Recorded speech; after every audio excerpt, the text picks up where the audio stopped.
안녕하세요. 안녕하세요. 예, 또 반갑습니다.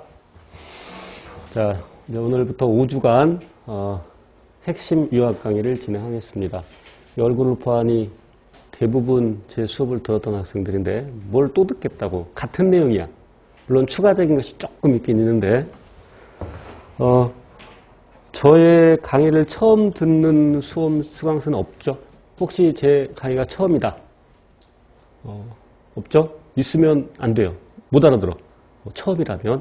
그래서 기본 강의 듣고 그다음에 심화 강의 듣고 이 강의를 듣는 게 맞습니다. 혹시 집에서 공부하시는 분들 중에서 이 강의가 처음이다. 다 드세요. 물론 자기가 뭐 대학 때나 아니면 고등학교 때 생물 아주 열심히 했다. 특히 대학 때 일반 생물학 수준을 뭐 통달했다. 그러면 가능하지만 그래서 기본 강의 듣고 심화 강의 듣고 그리고 요 핵심 유학 강의를 듣는 게 순서고요. 그 다음으로는 기출문제 풀이 우리 내일 개강하죠. 내일. 그래서 그 순서대로 그리고 이제 실전 모의고사 뭐 필요에 따라서 나중에 이제 봉투 모의고사를 할지 이제 어떤 형식이 될지 모르겠지만 이제 소위 뭐 동형 모의고사 이렇게 진행이 되죠. 그런 순서대로 공부를 하시면 되겠습니다. 바로 첫 강부터 들어갈게요. 우리 하이스코어 기준으로 해서 쭉 거의 약간 조정된 것도 있습니다만 거의 하이스코어하고 단원 진도가 거의 비슷합니다. 그 순서가. 그래서 첫 번째 세포의 생활부터 들어갈게요. 물론 이 큰 단원으로 되어 있는 것은 제가 이제 임의대로 다시 몇 개씩 묶어서 큰 단원으로 했고 또 작은 단원들로 가서 여기가 작은 단원들인데 우리 맨 처음에 생명현상의 특성을 배웠지만 여기다 넣진 않았어요. 너무 쉬운 내용이라서. 그래서 간단히 이제 언급을 하면 생명현상의 특징 또는 특성에서 개체유지 현상, 종족유지 현상 이렇게 얘기하는 순간 머릿속에 두 줄이 딱 지나가야 됩니다. 그래서 먼저 밑에 줄에 있는 종족유지 현상의 생식, 유전, 적응 및 진화 그리고 나머지 것들 개체유지 현상 특히 여러 가지 현상 중에서도 생물의 통일성과 다양성을 설명해 주는 현상은 진화, 우리 이미 배운 것이고 자 그리고 생물학의 범위, 그러니까 어떤 수준으로 생물학을 공부하느냐 다시 얘기하면 생명체가 어떻게 뭐라고 표현해야 되지? 어떻게 조직적으로 되어 있느냐 그래서 세포를 기본 단위로 해서 체계적으로 구성됐다고 했죠. 그래서 세포, 조직, 기관, 개체. 그런데 중요한 것은 구조와 기능이 같은 적어도 유사한 세포들이 모여서 조직이 되고 서로 다른 조직들이 모여서 기관이 되고 그리고 식물에만 있는 단계 조직계, 동물에만 있는 단계 기관계 그리고 세포 더 아래로 더 작게 쪼개나가면 세포는 세포 소기관을 갖고 있고 그리고 그 세포 소기관을 더 쪼개면 분자로 구성되어 있고 우리는 여기까지. 생명과학에서는. 그래서 분자 수준에서 생명현상을 이해하려고 하면 분자생물학, 뭐 등등등.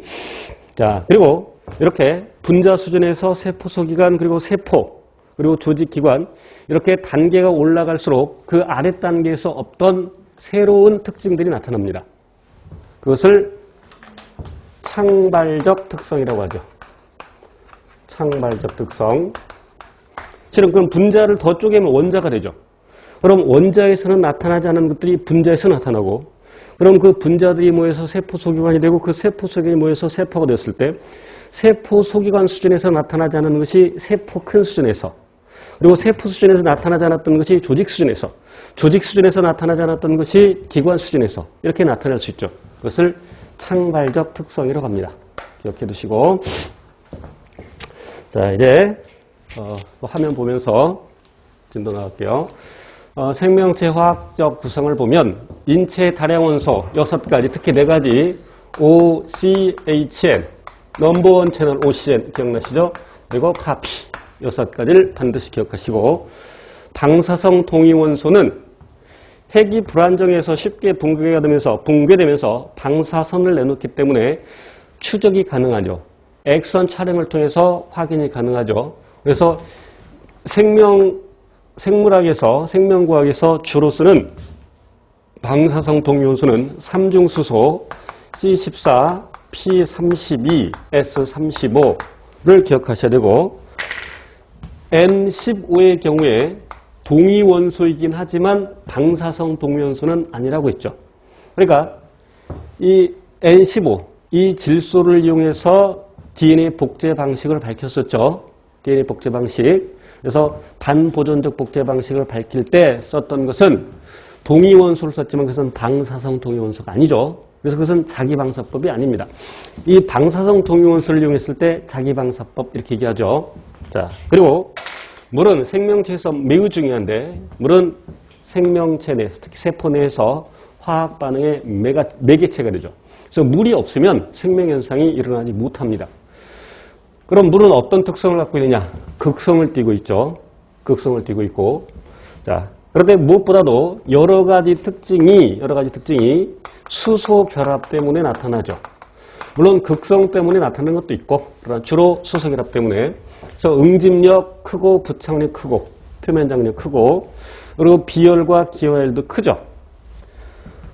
자, 기화냉각이라는 것은 액체가 기체되는 것을 얘기하겠죠. 그럼 물은 액체 상태의 물이 수증기되는 것을 기화라고 하는데 그럼 기화열은 그때 필요한 열 다른 물질들에 비해서 분자량이 물과 비슷한 다른 물질들에 비해서 비열도 크고 기화열도 크고 그래서 기화열이 크니까 물이 수증이 되면서 주변에 있는 열을 빼앗아 가겠죠. 그러니까 내 체온을 떨어뜨릴 수 있고요. 또한 기화냉각이라는 건 뭐냐면 그럼 물이 수증기되어 날아갈 때 에너지가 많은 녀석들이 먼저 나가죠. 온도 높은 녀석들이 먼저 날아간다는 얘기입니다. 그러면 남아있는 녀석들 전체 평균 운동 에너지 그게 온도죠. 평균 운동 에너지 그게 온도예요. 그럼 전체적으로 온도가 높아지겠어 낮아지겠어? 낮아지겠죠. 그러니까 공부 잘하는 녀석들이 전학을 갔다 그럼 나머지 아이들의 평균 성적이 떨어지듯이 그것을 기화냉각이라고 하죠. 그리고 극성을 띠기 때문에 여러 가지 물질들을 잘 녹일 수 있죠. 극성 분자를 잘 녹이고 또한 이온 결합 물질을 잘 녹일 수 있죠. 염화나트륨처럼 이온 결합 물질을 잘 녹일 수 있죠. 요 결합에 대해서는 뒤에 가서 바로 얘기할게요. 자, 여기 잠깐 얘기하면 염화나트륨은 나트륨이온과 염화이온이 결합되어 있는 것이어서 물이 이런 구조를 갖고 있을 때 전체적으로는 중성이지만 부분적으로는 전하를 띠고 있죠. 산소는 음전하를 그리고 수소는 양전하를. 왜냐하면 산소와 수소 사이의 결합은 공유결합인데 공유결합이라는 것은 전자쌍을 공유하는 것을 공유결합이라고 하죠. 그런데 전자쌍이 약간 산소 쪽으로 치우치죠. 치우칩니다. 왜? 산소가 그 전자쌍을 공유할 때 그 전자쌍을 잡아당기는 정도가 더 크기 때문에 그 전자쌍을 잡아당기는 정도를 전기음성도라고 하죠. 그래서 전기음성도가 커서 전자쌍이 이렇게 산소 쪽으로 치우쳐져서 산소는 부분적으로 음전하를 그리고 수소는 부분적으로 양전하를 띠고 있고 그러면 염화나트륨이 결정 상태로 존재하는데 그럼 그 이온 결합 물질은 결합력이 커요 작아요? 물론 누구랑 비교에 따라서 다르겠지만 물론 공유결합이 제일 강하고 자, 그런데 결정 상태에서는 이온 결합도 꽤 크죠. 그 세기가. 그래서 결정 상태에서는 그 모양을 유지하고 있다가 비교적 꽤 커요. 결합력이. 그런데 그것이 물에 들어가면 결합력이 매우 약해지죠. 그 약해진다는 얘기는 요 물 분자에 여기 산소 부분이 나트륨 부분을 에워싸죠. 그걸 수화라고 표현합니다. 또 다른 여러 가지 몇 개 굉장히 많은 물 분자가 있기 때문에 그 물 분자 중에서 수소 이온 부분이 염화 이온들을 에워싸겠죠. 그래서 이 양이온과 음이온을 분리시키는 겁니다. 이게 이온화죠. 그러니까 물에서 이온화가 일어나기 때문에 이온 결합 물질이 물속에서는 녹아버리는 겁니다. 결합력이 약해진다는 얘기죠. 매우. 자, 이제 산과 염기로 갑니다. 자, 오른쪽 갈게요. 표정들이 너무 진지한데? 뭐 긴장해 있는 것 같아? 내가 긴장했나? 자, 산, 염기 몇 가지 정의가 있는데 물에서 수소를 내놓는 물질, 염기, 수산화이온을 내놓는 물질 이런 정의도 있고 물에서 수소이온을 내놓을 때 이걸 산이라고 한다면 염기는 수소이온을 받는 물질 이렇게 정의하죠. 뭐 전자쌍은 여기서 얘기하지 않겠습니다. 자, 그런데 pH는 마이너스 로그 미칠 10으로 하는 수소의 농도 이렇게 얘기하는데 pH가 7을 우리는 중성이라고 하고 중성일 때는 수소이온의 농도하고 수산화이온의 농도가 같습니다. pH가 7보다 작을 때를 우리는 산성이라고 하는데 산성일 때는 수소의 농도가 더 높죠. 그리고 7보다 더 클 때를 염기성이라고 하는데 염기성에서는 수소의 농도가 더 낮죠. 이 pH가 왜 중요하냐면 다시 말하면 수소이온의 농도인데 이것이 왜 중요하냐면 바로 이러한 화학반응, 생명체 내에서 일어나는 화학반응을 물질대사라고 하는데 그 물질대사가 무엇에 의해서 일어나냐면 효소에 의해서 일어나는데 그 효소의 주성분은 단백질이고 단백질의 구조를 변화시킬 수 있는 것이 고온의 열, 그 온도, 그리고 여기 수소의 농도, 그리고 염의 농도. 그래서 pH가 달라져 버리면 이 효소의 구조가 달라져서 효소가 정상적인 기능을 하지 못하겠죠. 그래서 pH를 일정하게, 비교적 일정하게 유지를 해야 되는 겁니다. 그래서 사람의 혈액의 경우에는 pH가 7.4 정도가 되죠. 그래서 우리 체내에서, 세포에서 또는 세포 주변에 pH를 일정하게 유지를 해야 되는데 거기에 관여하는 것이 바로 요 탄산과 중탄산염의 완충작용이죠.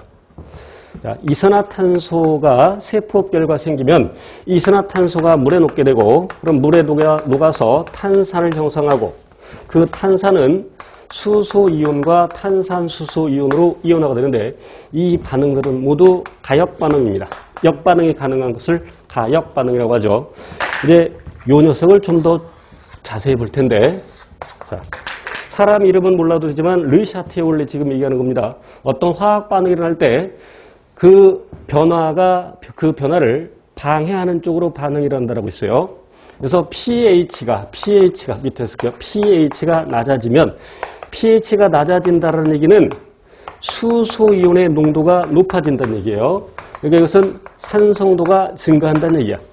그러니까 우리 몸의 pH를 대략 7.4 정도로 유지해야 되는데 그것보다 낮아지게 되면 그 말은 수소이온이 더 많아졌다는 얘기야.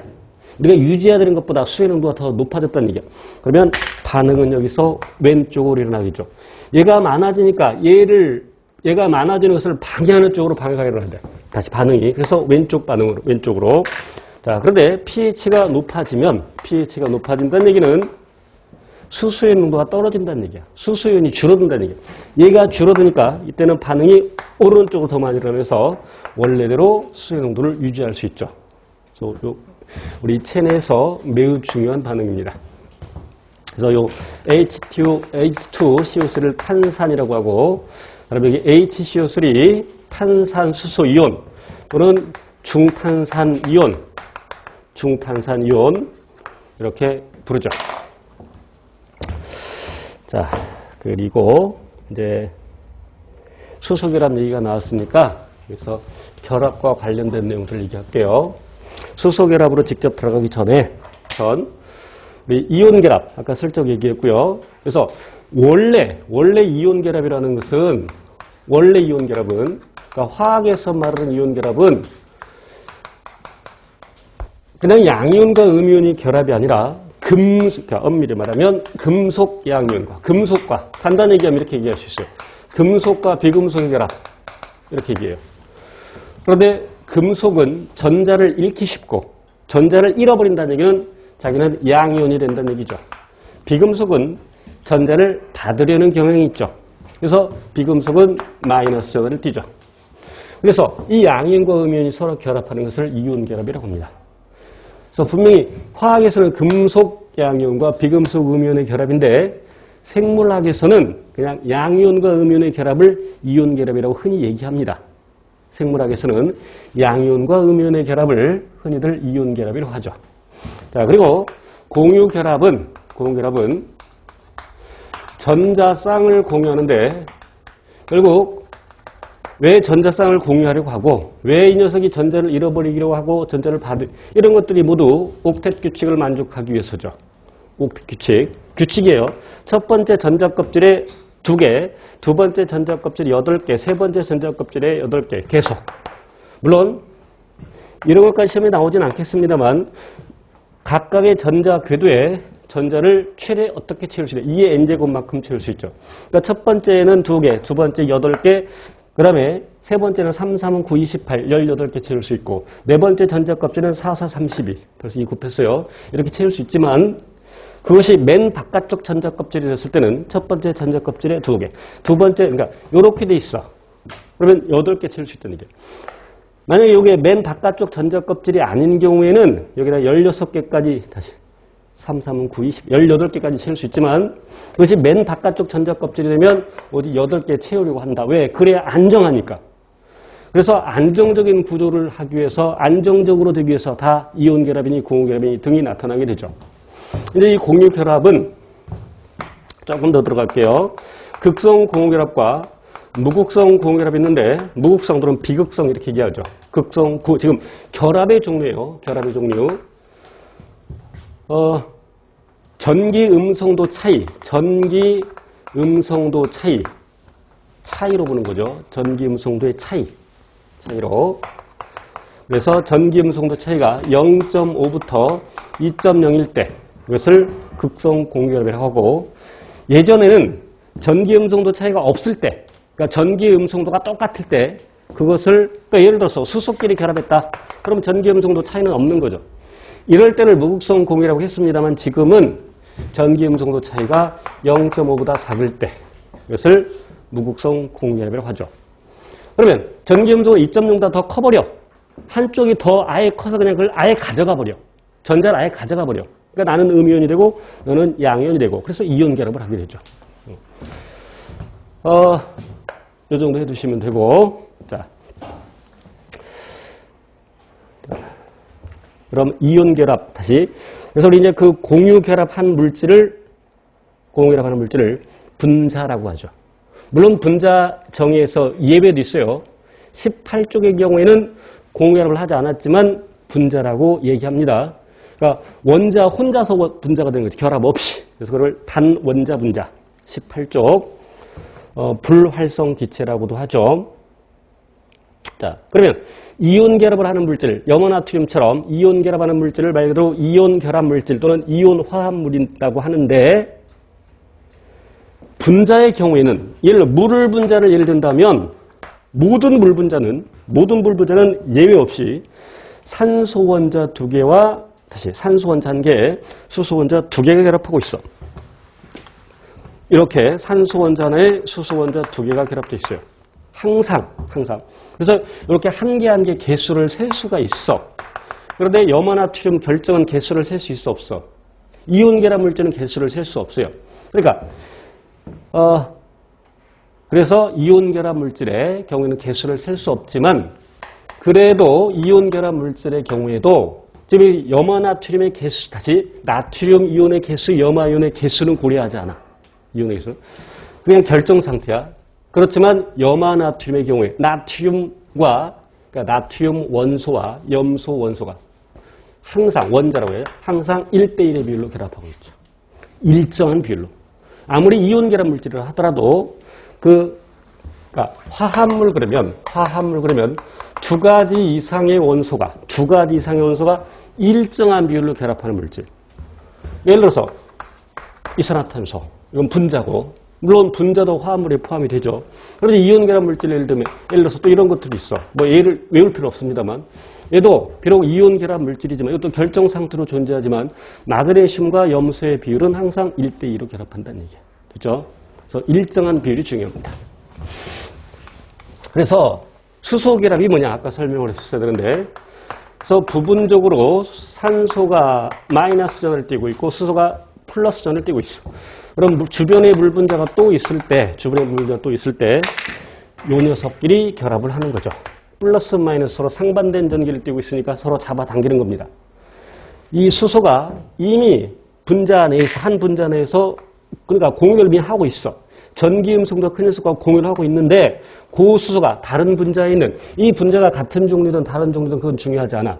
다른 분자에 있는 전기 음성도가 큰 FON 중에 하나랑 결합하는 것을 수소 결합이라고 하는데 생체에서 이런 건 거의 없을 것이고 보통 산소나 질소가 되겠죠. 그리고 중요한 것은 이 각도가 180도죠. 이 각도가 180도여야 돼요. 이 거리 정해져 있어. 각도도 180도로 정해져 있어. 이 거리가 가깝더라도 각도가 맞지 않으면 수소결합은 일어나지 못합니다. 자, 그런데 물은 실제로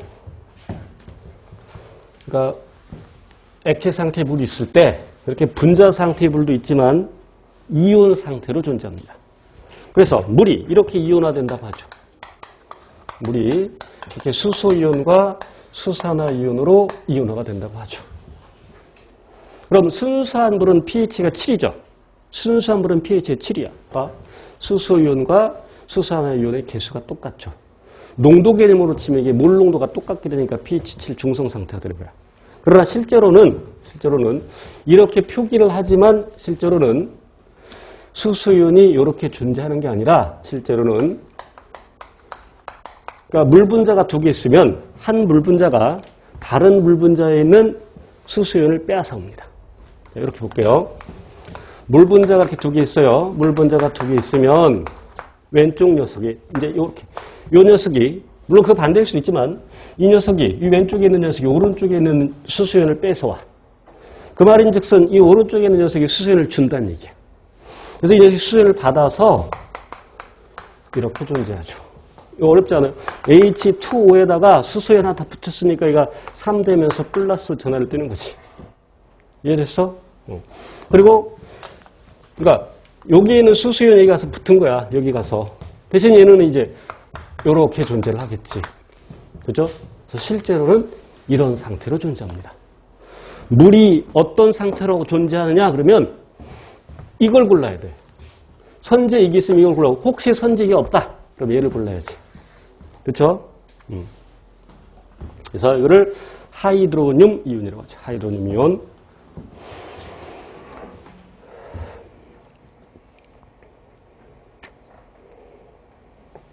자, 계속할게요. 그 다음 생명의 탄소와 분자의 다양성. 탄소는 원자번호 6번. 탄소는 원자번호 6번. 그러니까 첫 번째 전자껍질에 2개, 두 번째 전자껍질에 4개를 채우고 있어. 그럼 안정해지려고 해? 그럼 4개를 더 채우면 안정해져. 그래서 공유결합을 4개까지 할 수 있어. 그래서 굉장히 다양한 물질을 만들 수 있다는 얘기야. 탄소가 2개, 탄소 하나에 수소가 4개 붙어 있느냐. 탄소와 탄소가 결합하고 거기에 각각 수소가 붙어 있느냐. 그럼 탄소가 3개, 산소가 4개, 탄소가 5개, 무한히 그 길이가 늘어날 수 있죠. 그리고 또 그것이 가지를 칠 수 있고 또 고리 모양을 할 수도 있고 그래서 탄소가 굉장히 다양한 물질을 생성할 수 있죠. 그래서 우리 생명체에서도 탄소가 우리 기본 골격의 원자가 되는 겁니다. 그래서 그 탄소를 갖고 있는 물질을 유기물이라고 하죠. 물론 더 구체적으로 얘기하면 탄소와 수소를 갖고 있는 물질이지. 자, 그래서 인체 내에 유기물, 글씨가 좀 작습니다만 그래서 탄수화물, 단백질, 그리고 지질, 탄수화물, 단백질, 지질, 그리고 핵산 뭐 정도를 아셔야 되고 자, 여기서 단량체라는 것과 그럼 단량체는 말 그대로 한 개, 모노머를 단량체라고 번역한 거고 그럼 단량체 2개가 결합되어 있다. 그걸 뭐라 그래? 이합체. 3개, 3합체. 그냥 중합체. 통틀어서. 그런데 단량체끼리 결합을 할 때는 무엇이 떨어져 나가? 물이 떨어져 나가. 그래서 탈수합성 또는 탈수축합이라는 용어를 꼭 기억하셔야 돼요. 자, 단량체는 중합체를 만들 수 있는데 중합체는 폴리머. 그래서 단량체끼리 개발할 때 탈수합성. 그럼 반대로 중합체를 분해해서 단량체를 만들 때는 또는 더 짧은 중합체를 만들 때는 물을 첨가해야 되겠죠? 가수분해. 탈수합성과 가수분해를 기억하셔야 되고 우리가 탄수화물, 단백질, 지질을 섭취할 때 주로 탄수화물은 다당류 형태로 주로 물론 이당류와 단당류 형태를 섭취할 수 있지만 녹말의 경우에 글리코겐의 경우는 다당류. 그럼 그걸 단당류까지 분해해야 돼. 지금 이 단량체까지 분해를 흡수를 할 수 있으니까 그래서 일단 단량체를 외워야 돼. 그래서 탄수화물의 단량체는 단당류, 포당, 과당, 갈락토스 등등 있죠. 좀 이따 구체적으로 할게요. 그리고 단백질의 경우에는 아미노산, 그리고 핵산의 경우에는 뉴클레오타이드. 그러나 지질은 단량체가 있다 없다? 없다. 그럼 여기서 이제 단량체 또는 구성 성분이라고 했는데, 그러면 구성 성분일 때, 물론 단량체는 제가 동그라미 놓고, 중성지방은 글리세롤과 지방산. 여기서는 단량체가 아니에요. 단량체가 아니라고 강조했어요. 그래서 이제 지질에 중성지방도 있고, 인지질도 있고, 스테로이드도 있고. 자, 그럼 이런 탄수화물, 단백질, 지방은 공통적으로 에너지원이 되겠죠. 공통적으로 에너지원이 되는데 1g당 4kcal. 단백질도 4, 지질은 9. 그래서 그러니까 단위 질량당 가장 많은 에너지를 저장할 수 있는 건 지질이지만 우리 세포업에 주로 쓰는 에너지원은 원재료라고 표현했는데 세포업에 직접 쓰는 에너지원은 탄수화물 중에서도 주로 포당이 되겠죠. 자, 그리고 이제 단백질은 효소 등등의 역할을 하죠. 효소 또는 수송, 제가 또 세포막에도 한번 언급이 될 텐데, 뭐 여러 가지 기능을 하죠. 호르몬으로도 기능을 하고, 지질은 에너지원이 되면서 이 글씨가 잘렸는데 보면 세포막의 성분이죠. 물론 세포막의 성분은 인지질, 그리고 단백질, 그리고 스테로이드도 있고, 뭐 당단백질, 당지질도 있고. 자, 그리고 스테로이드가 이렇게 세포막의 성분이 되기도 하지만 콜레스테롤이 주로 호르몬으로서의 역할이 크죠. 그래서 스테로이드 호르몬 분비 장소 기억하고 있죠. 성선, 즉 생식소, 그러니까 정선안소, 그리고 부신 피질, 그러니까 소위 코르티코이드, 당질 코르티코이드, 무기질 코르티코이드, 그리고 생식소에서 분비되는 테스토스테론, 에스트로겐, 프로게스테론, 이것이 스테로이드 호르몬. 그다음에 핵산은 유전자의 본체가 되죠. 유전자의 본체. 뿐만 아니라 유전자 발현 과정에서도 왜 핵산에는 DNA만 있는 게 아니라 RNA도 있으니까 그런 RNA들이 유전자 발현에 관여를 하죠. 탄수화물은 대개 포도당을 예를 들면 포도당의 분자식이 C6H12O6. 그래서 탄소, 수소, 산소의 비율이 1대 1의 1이죠. 물론 절대적인 건 아니지만 거의 그렇죠. 그러면 이 당류의 분자식은 굳이 외울 필요가 없는 거야. 포도당 두 분자가 결합한 것을 우리는 엿당이라고 하는데, 그럼 물이 떨어져 나가면서 탈수합성, 물이 떨어져 나가면서 그러면 C12H22O11 이게 6탄당 두 개가 결합한 2당류의 분자식이죠. 그런데 포도당 그리고 과당, 갈락토스 모두 분자식은 다 똑같죠. 구조식이 다를 뿐이죠. 그런 걸 구조이성질체라고 하는데, 그래서 이제 여기 엿당 또는 설탕, 젖당 이것도 역시 모두 이성질체죠. 그래서 그 6탄당 두 개가 결합한 분자식은 모두 다 똑같죠. 저렇게. 저런 문제들은 얼마든지 응용해서 낼 수 있어요. 만약에 6탄당 5개가 결합되어 있다. 그럼 6탄당 5개가 결합되어 있는 그 폴리머의 분자식을 써봐라. 그러면 5개라고 그랬어. 5개. 자, 그럼 물이 몇 개 떨어져 나가겠어? 4개 떨어져 나가겠죠. 이게 떨어져 나가겠지. 그지? 그러면 CHO 써놓고 5, 6, 30. 자, 12 곱하기 5 하면 60인데 거기서 8을 빼야죠. 60에서 8을 빼면 52. 맞죠? 5, 6, 30에서 4를 빼면 되죠. 26. 이렇게 쓸 수 있겠죠? 혹시 틀린 거 있나? 없지? 이렇게 계산할 수 있어. 얼마든지. 자, 그 다음 이제 그 다음 그림으로 갑니다. 주요 작용계를 볼게요. 자,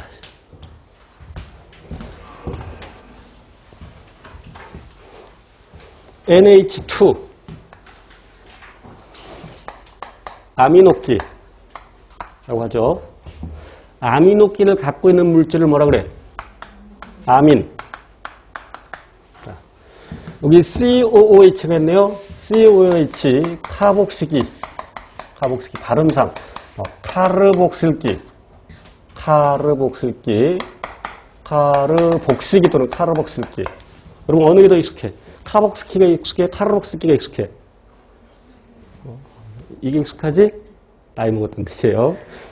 요즘 애들이 이렇게 올라요. 카복스키가 학교에서 그렇게 배우니까. 자, 그 다음에 SH. 만약에 SH 대신에 OH가 있다. 그럼 이 OH는 수산기죠. 수산기. 그런데 황산소는 모두 16족이죠. 그러니까 성질이 같죠. 족이 같으면 성질이 같아요. 그래서 어쨌건 뒤에 아미노산에서 또 구체로 얘기했지만 여기 OH를 갖고 있다 또는 SH를 갖고 있다. 물론 끝부분에. 그러면 이것은 물과 친하죠. 극성이죠. 자, 그런데 저 SH를 뭐라고 부르느냐? SH를 황화수소기. 말 그대로 황화수소기라고 부르고 영어로는 설프 하이드릴기. 설프 하이드릴기 라고 하죠.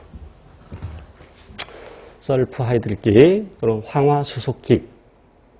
자, 그리고 아까 아미노끼를 갖는 물질을 아민이라고 했고 카복식을 갖는 물질을 카복시산이라고 하죠. 그럼 아민이 동시에 카복시산인 것. 다시 말하면 아미노끼와 카복식을 모두 갖고 있는 물질을 뭐라고 하냐면 아미노산이라고 하죠. 자, 그러면 그 아미노산 중에서 황을 가지고 있는 아미노산은 두 가지가 있죠. 메티오닌하고 시스테인이 있는데 이 녀석은 시스테인.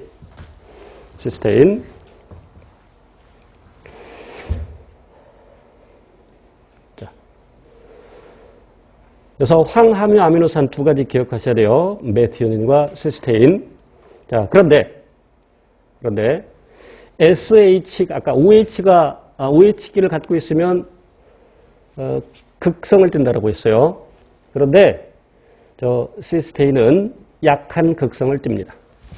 시스테인은 약한 극성. 지금 이거 시스테인 그림인데 시스테인은 약한 극성을 띠고 있어서 요즘은 저거를 무극성으로 처리하기도 해요. 무극성 아미노산으로. 이렇게 처리하기도 한다. 그러니까 무극성 아미노산으로 분류하기도 한다. 이런 뜻이에요. 자, 그리고 칠판을 좀 볼게요.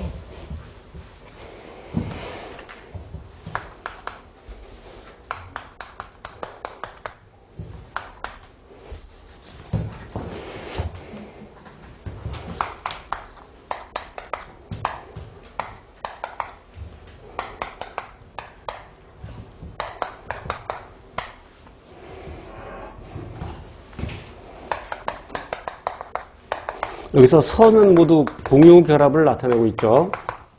자, 여기서 지금 이 5개의 탄소가 있는데 5개의 탄소를 그렸는데 이 중에서 비대칭 탄소를 고르시오. 비대칭 탄소. 그냥 왼쪽부터 1, 2, 3, 4, 5번이라고 할게요. 비대칭 탄소. 처음 접하는 거죠. 비대칭 탄소라 하면, 자, 요 탄소가 있을 때, 그럼 탄소에 지금 공유결합이 4개 있죠. 4개 형성돼 있죠. 그럼 그 4개가 모두 다를 때, 탄소랑 공유결합하고 있는 어떤 작용기들이 있는데, 그 4개가 모두 다를 때, 그것을 비대칭 탄소라고 불러요. 모두 다를 때. 그럼 얘는 같은 녀석들 있죠. 비대칭 아니죠. 얘도 비대칭 아니죠. 얘도 아니죠. 얘 비대칭이죠. 얘랑 다르지. 얘랑 또 다르죠. 여기서 탄소와 얘 탄소 주변에 탄소도 이게가 아니고 잘 봐. 지금 이렇게 OH와 결합하고 있고 H랑 결합하고 있고 여기는 COH랑 결합하고 있고 얘는 나머지 얘랑 결합하고 있어. 그지?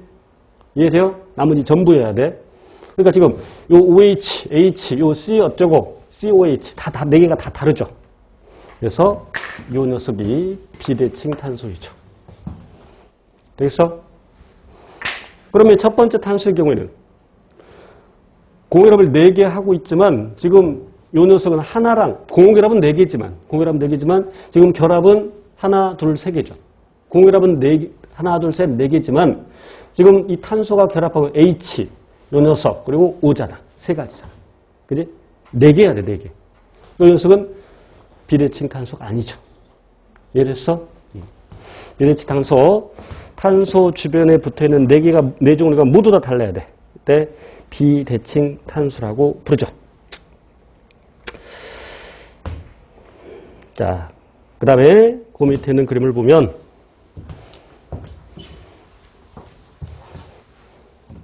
그래서 지금 우리 작용기를 먼저 찾습니다. 작용기를. 자, 알고 있는 작용기 보이시죠? CO. 뭐라 그래? CO. 무슨 기? 2명밖에 대답을 못해? 카르보닐기. 카르보닐기. 그래서 카르보닐기가 이렇게 끝에 있을 때, 탄소 골격 끝에 있을 때 뭐라 그래? 알데하이드기. 그 작용기를 카르보닐기, 더 구체적으로 알데하이드기.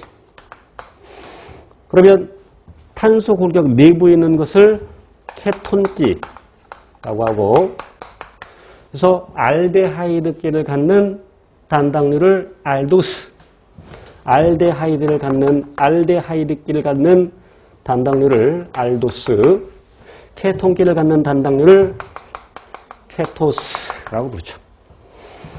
이 녀석은 알데하이드기죠. 그죠? 자, 그런데 또 다른 작용기, 알고 있는 작용기, 아까 여기 OH, 수산기 보이고, 또 잘 알고 있는 게 또 하나 보이죠? 여기 보이죠? 보여? PO4E-, 인산기. 이렇게.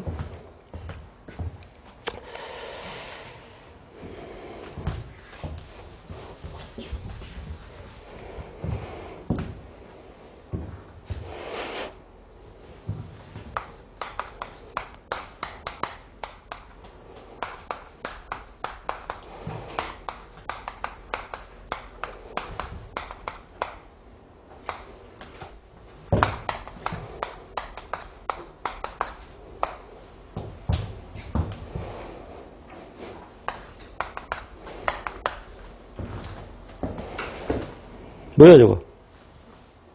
이거 뭐야? 이거 뭐냐고?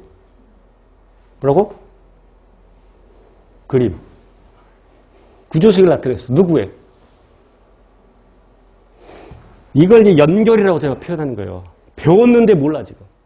이미 여러분 이걸 다 알아. 그런데 구조식으로 그러는 게 몰라. 뭐야? 뭐라고? 내가 잘못 그렸나? 하나, 둘, 셋, 넷, 다섯. 하나, 둘, 셋, 넷, 다섯.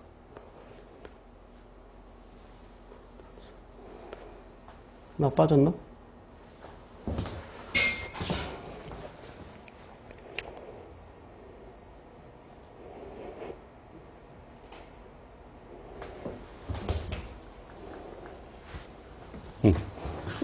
미쳤군. 이거 안 그랬잖아. 그래? 아, 그래서 몰랐구나? 요거. 당연히 이런 말이 안 되지. 공결합 3개밖에 없잖아. 4개 해야지. 얘 뭐야? 대답 나올 때까지 지금도 안 나갑니다. 뭐야? 저 탄소 몇 개야? 수소 몇 개야? 세봐. 수소 몇 개야? 하나, 둘, 셋, 넷, 다섯, 10개네. 그지? 2개씩 있잖아. 하나, 둘, 셋, 넷, 다섯, 5, 10, 10개. 탄소 5개. 수소 10개. 산소 몇 개? 5개. 뭐야? 그거 알면서. 리보스. 그러니까, 이렇게 써놓으면 알고, 그려놓으면 모르고, 연결할 줄 알아야 돼요. 여기 있잖아. 알데하이드 끼죠. 그러니까 리보스는 알도스야, 케토스야? 알도스죠. 자, 그런데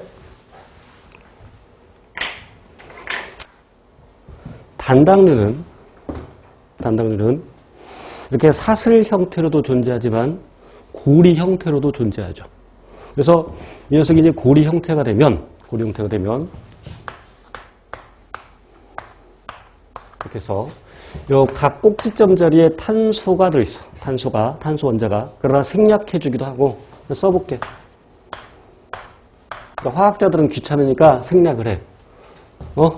왜 4개밖에 없지? 고민하지 마. 그려 그냥 여기다가 하나 더. 자. 그리고 이제 H도 표시를 안 하는 경우도 있습니다만 여기서는 H를 표시할게요. 여기 OH, 여기도 H, 여기 OH, H. OH가 위아래 바뀌었지? 바뀌었죠? 여기 H, 여기 OH. 그다음에 3번 탄소에도 여기가 OH, H. 그리고 C 있고, 여기 이제 C에 OH, 여기다가 OH, 여기가 한꺼번에 씁시다. 여기다가. 그래서 C 있고 OH2 CH2 대략 그랬어요. 뭐 OH를 여기다 써도 상관없어. 뭐 그건 중요하지 않아. 자, 여러분 이렇게 할 수도 있고 이렇게 할 수도 있는데 수용액에서는 대부분 이런 구조야. 수용액에서 다 이런 구조. 다는 아니지만 거의. 자, 그리고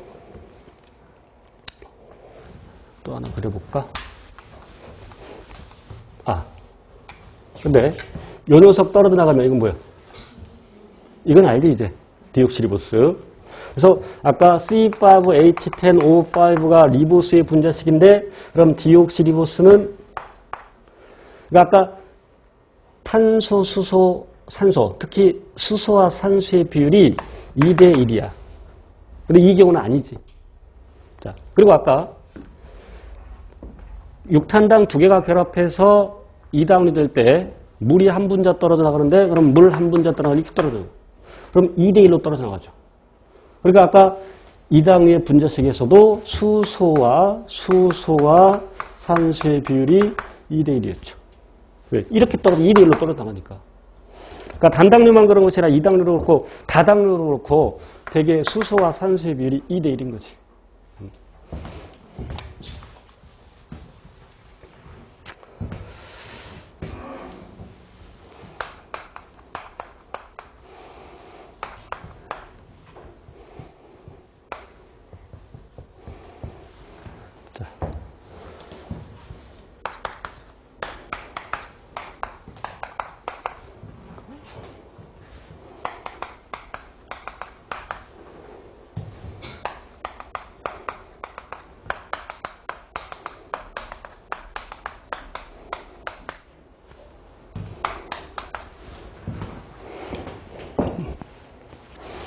먹어봤어?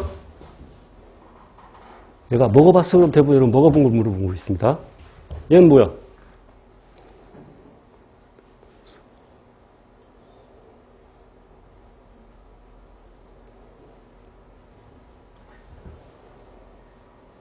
뭐요? 포도당. C6H12O6 포도당. 그지? 자, 그럼 포도당도 알도스지. 그지? 자, 그런데,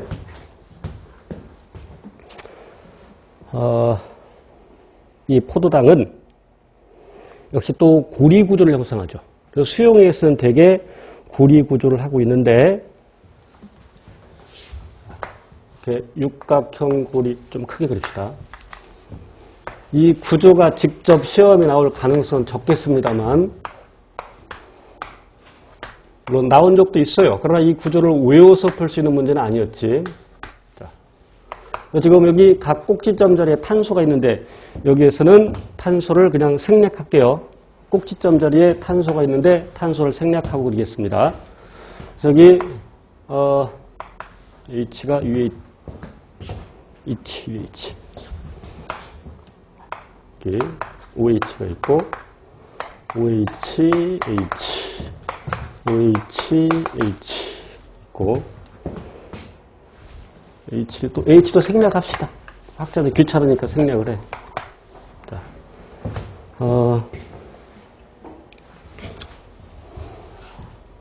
여기 OH 여기 1, 2, 3, 4, 5, 6번 탄소가 있겠죠. 그래서 이렇게 있어. 지금 이렇게 사슬 형태도 있지만 수용에서는 이런 형태가 더 많다는 얘기야. 자, 그런데 지금 수소는 다 생략했어요. 수소 생략, 탄소도 생략하고. 자, 이것도 뭐 안 그래도 되죠. 생략했으니까. 자, 그런데 포우당은 두 가지 형태가 있죠. 알파 포우당과 베타 포우당 있지. 그럼 요 2번 탄소에, 이게 1번 탄소야.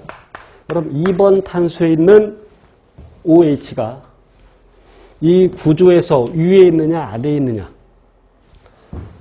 알파 탄소, 다시 알파 포우당. 알파 포우당은 이 구조에서, 그러니까 여기 6번 탄소에 있는 녀석, 6번 탄소와 반대쪽에, 6번 탄소를 위에 그렸을 때 2번 탄소의 OH가 아래에 있는 게 알파 포우당이죠. 여기 쉽지? 그러면 여기에 뒤바뀌어 있으면, 실은 여기가 H가 있는데 이게 뒤바뀌어 있으면 이게 뭐야? OH가 여기 안 그려져 있고 여기에 OH가 그려져 있어. 그러면 이게 뭐야? 이 베타 포우당이야. 자, 그런데 알파 포우당은 베타 포우당으로 바뀔 수 있어. 베타 포우당도 알파 포우당으로 바뀔 수 있어. 그러면 이 베타 포우당, 알파 포우당이 바뀔 때 반드시 이 사슬 구조로 풀어진 다음에 바뀌겠죠. 지극히 당연한 얘기야. 이런 것도 시험에 나온 적이 있어요.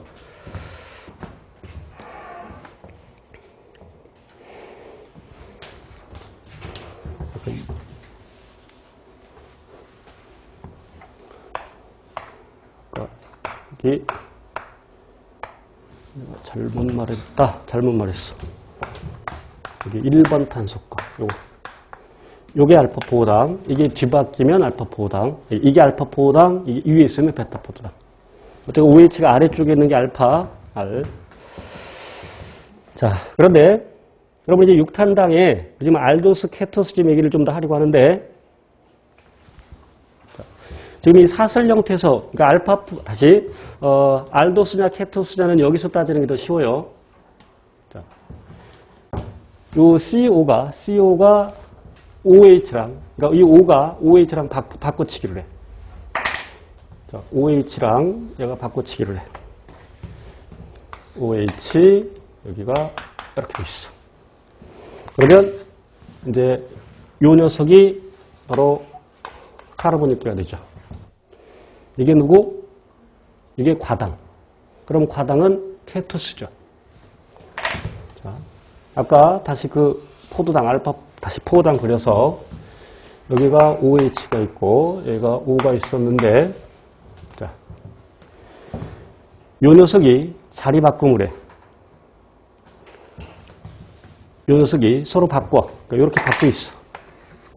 OH의 자리를 바꾸고 있어. 그럼 이것이 갈락토스. 그럼 갈락토스는 알도스야 케토스야? 여기 있으니까 알도스죠. 그래서 알파 포우당은 녹말과 글리코겐을 구성하죠. 베타 포우당은 셀룰로스를 구성하죠.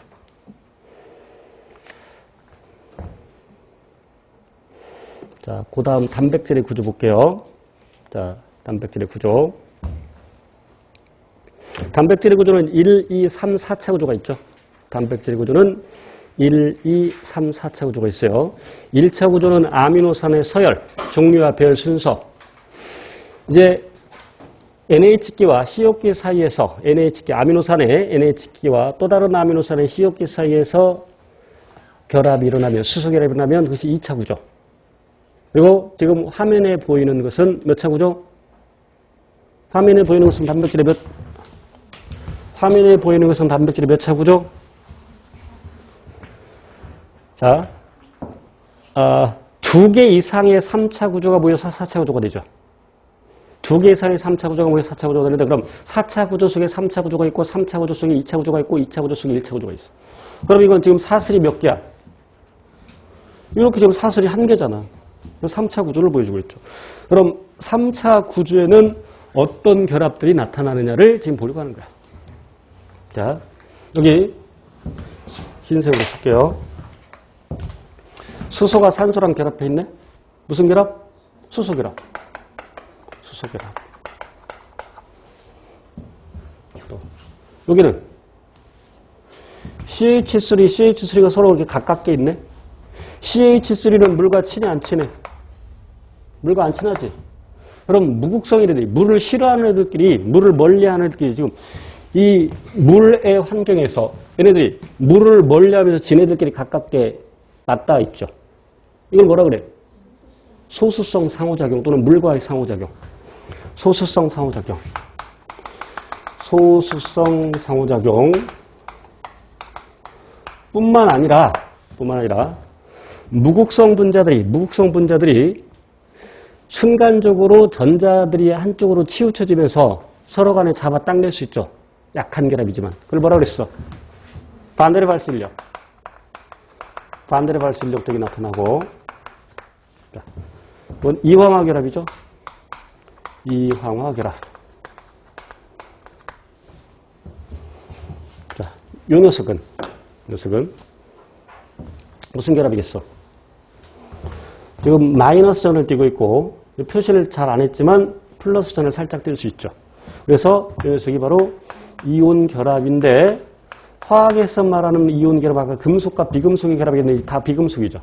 그러나 생물학에서 이렇게 그냥 양이온과 음이온의 결합을 이온 결합이라고 표현을 하죠. 자, 그럼 이 아미노산을 구성하는 것을 우리는 뭐라 하냐면 아미노산이라고 하는데, 그럼 아까 황암의 아미노산, 메티오닌, 시스테인 기억해야 되고, 필수 아미노산도 기억해야 되죠. 필수 아미노산에 그냥 말로 합시다. 메트, 트, 발로, 유리조, 안조, 펜다, 아히.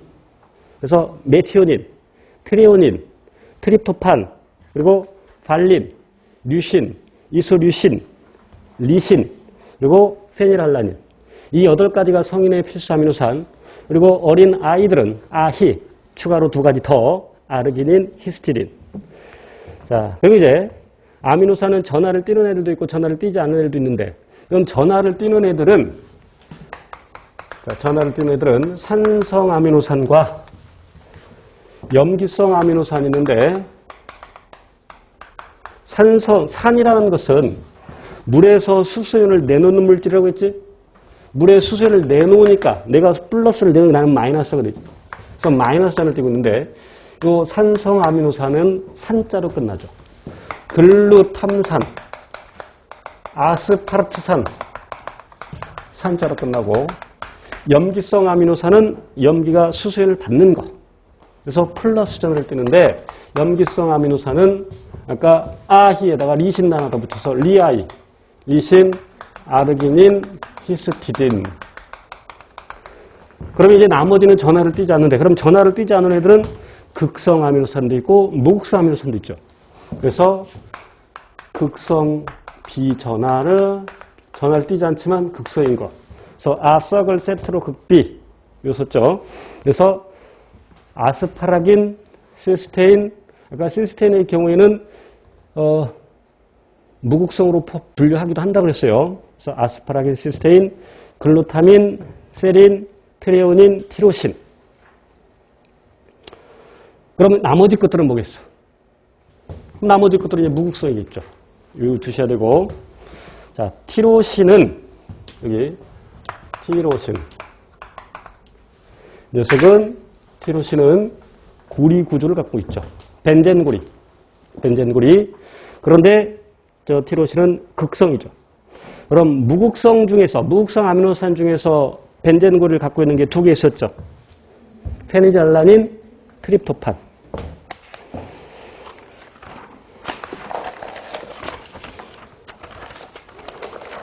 자, 그리고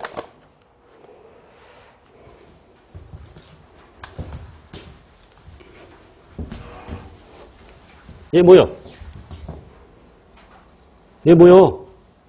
써져 있네. 뉴클레오타이드라고. 자, 얘는 뭐야, 얘는? 질소 염기. 1, 2, 3, 4, 5번 탄소가 있잖아. 그럼 1번 탄소의 질소 염기. 근데 질소 염기는 고리 구조를 갖고 있는데 고리 구조가 두 개인 애들도 있고 한 개인 애들도 있죠. 그러니까 이렇게 외우면 쉬워. DNA 가지고서 외우면 쉬워요. 아데닌, 티민, 구아닌, 사이토신 또는 시토신. 아데닌과 티민 수소기립 2개, 구아닌과 시토신 수소기립 3개. 그런데 아데닌과 구아닌을 퓨린이라고 하고 티민과 시토신을 피리미딘이라고 하는데 그럼 이게 티민 대신에 우라실이라면 우라실도 피리미딘. 퓨린, 고리 구조가 2개, 육각형 고리 하나, 오각형 고리 하나. 피리미딘은 육각형 고리 하나. 됐죠?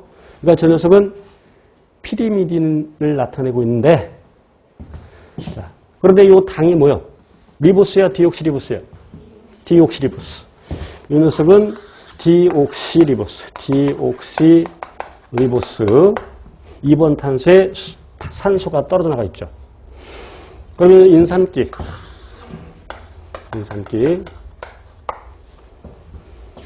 그러면 이 질소염기로 가능한 것은 디옥시리보스니까.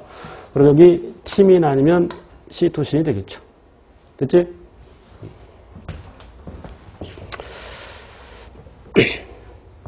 자, 이런 뉴클레오타이드는 DNA, RNA를 구성하는데, 그럼 이제 DNA가 유사하다. 어떤 두 동물에서, 예를 들어서 침팬지하고 사람하고 DNA가 유사하다. 그 DNA 염기sel이 유사하다. 이 말은 DNA는 유전자의 본체, 단백질을 합성할 수 있는 정보를 갖고 있죠. 여러분, DNA 염기sel이 유사하다는 얘기는 단백질이 유사하다 이 말이야. 그 말은 DNA 염기sel이 유사하다 그러면 최근의 공통조상을 공유한다 이 말이지. 그래서 침팬지가 사람과 유연관계가 가깝다 이렇게 얘기할 수가 있죠. 쉬었다 합시다.